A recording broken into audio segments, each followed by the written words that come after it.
Bonjour à tous et bienvenue pour ce top 10 des choses à savoir sur les journées du célèbre agent spécial Jack Bauer. Donc pour rappeler ce qu'est 24 heures chrono très rapidement, c'est une série d'espionnage de plus de 200 épisodes, composée de 8 saisons de 24 épisodes et d'une 9e saison de 12 épisodes, toujours avec l'acteur Kiefer Sutherland. Elle a pour particularité de présenter les épisodes de 40 minutes qui représentent une heure dans l'histoire. Et une saison de 24 épisodes permet donc de représenter une journée mouvementée dans la vie du personnage principal qu'est Jack Bauer. Je m'appelle Jack Bauer, je suis agent fédéral. Cette journée est la plus longue de ma vie. Numéro 1, une saison 1 très particulière, puisque la saison 1 est la seule saison de 24 heures chrono à se dérouler sur une seule et même journée. Par conséquent, de minuit à minuit, puisqu'il s'agit de 24 heures comme son nom l'indique. Les saisons suivantes se passent également sur un laps de temps de 24 heures, mais ce laps de temps est réparti sur 2 journées différentes. De 7h à 7h du matin pour les saisons 4 et 5, de 8h à 8h du matin pour les saisons 2 et 7, de 13h à 13h pour la saison 3, etc., etc. La saison 1 de 24 heures chrono est également la seule saison où le casting principal est majoritairement féminin, puisqu'il s'agit des personnages de Jack Bauer, de Terry Bauer, de Nina Myers, de Kim Bauer et de David Palmer.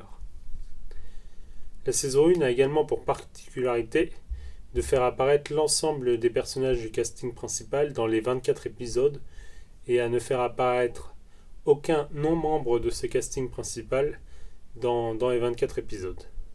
Puisque le 6e personnage qui apparaît le plus dans la saison 1 est le personnage de Tony Almeida qui ne fait pas partie du casting principal et qui apparaît dans 23 épisodes de la saison.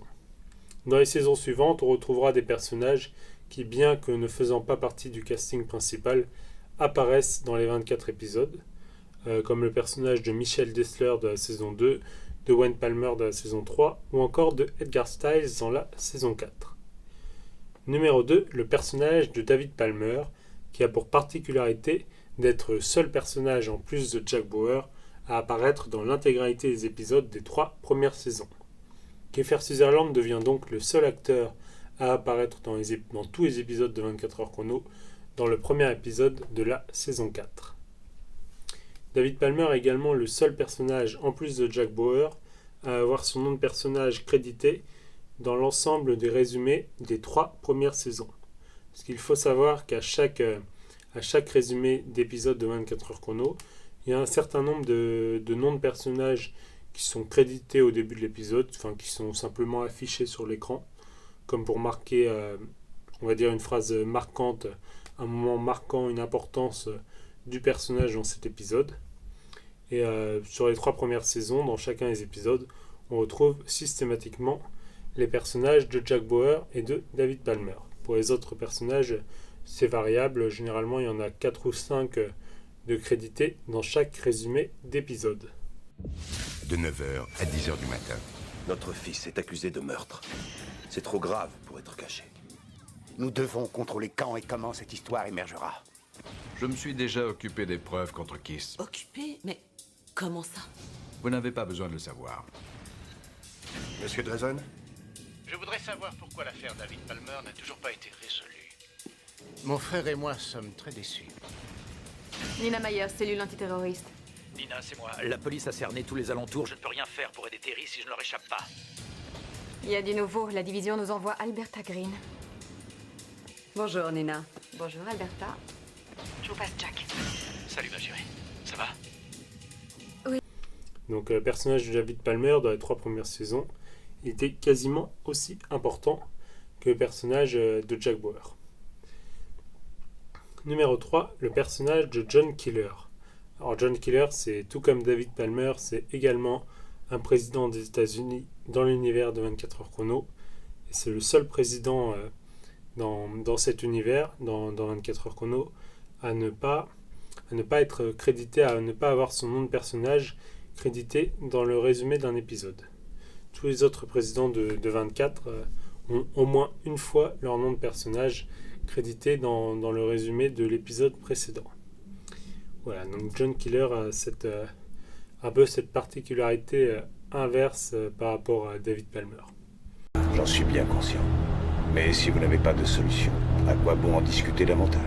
Numéro 4, le personnage d'Aaron Pierce, qui lui est le seul personnage à apparaître, le seul personnage en plus de Jack Bauer à apparaître dans les 7 premières saisons de 24 heures chrono. Numéro 5, pour le second crédit de chaque épisode, ce fut toujours une femme qui fut créditée en deuxième position.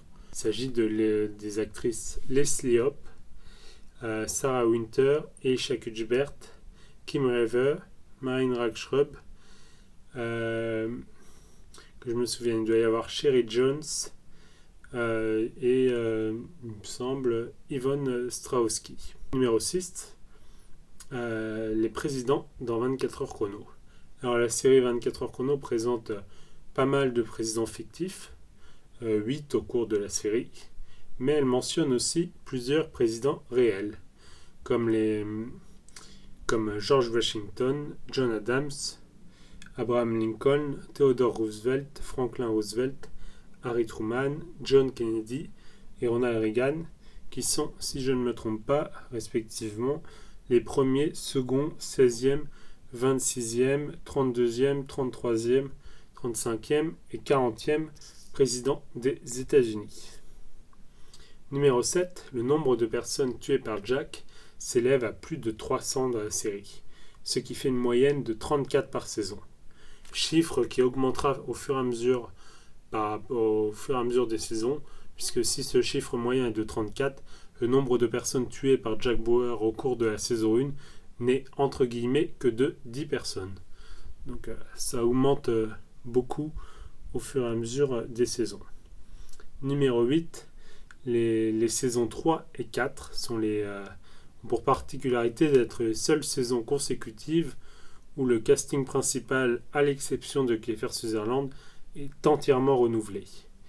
Même entre les saisons 8 et 9, qui ont pourtant été tournées à plusieurs années d'intervalle, ce ne fait pas le cas. À la fin de la saison 3, on peut donc dire adieu avec une certaine tristesse aux personnages de David Palmer, de Kim Bauer, de Michel Dessler, de Tony Almeida et de Chase Edmonds, même si quelques-uns de ces personnages firent leur retour plus ou moins vite dans la saison suivante. J'en viens du coup, la saison suivante, c'est la saison 4, c'est le point numéro 9. La saison 4 est la seule saison de 24 heures chrono où le casting principal évolue en cours de saison. Il faut dire que c'est pas un casting principal très très clair, puisqu'il y a beaucoup d'anciens personnages qui reviennent en tant que guest starring et qui pourtant apparaissent plus que certains nouveaux personnages qui sont au casting principal. Donc voilà, c'est un casting principal pas très clair pour la saison 4. C'est d'ailleurs la seule saison où il n'y a pas de photo promotionnelle pour le casting. Il y a juste une photo où il y a uniquement les personnages de Jack Bauer et d'Audrey Rance. Il n'y a pas de photo promotionnelle exhaustive avec un casting complet comme il peut y avoir pour les autres saisons.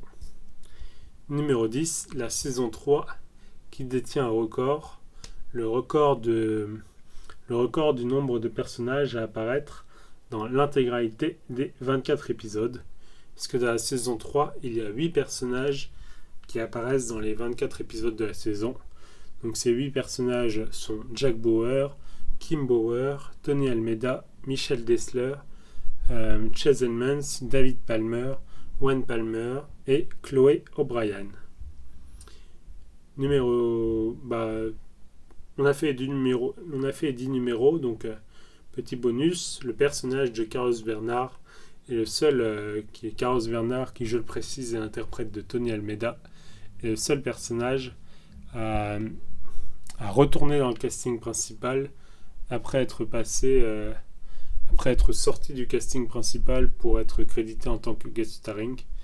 Donc Tony Almeida, qui est techniquement un invité dans la saison 1, qui est dans le casting principal les saisons 2 et 3, qui est à nouveau crédité en tant que guest starring dans la saison 4, même si on le voit beaucoup, et qui revient dans le casting principal dans la saison 5. Donc c'est le seul personnage qui se trouve dans ce cas de figure-là. Alors si vous êtes fan de 24 et que vous voyez certaines choses que je n'ai pas évoquées et que j'aurais pu évoquer, n'hésitez pas à me le dire en commentaire. J'espère que vous avez apprécié cette vidéo et n'hésitez pas à me faire des retours.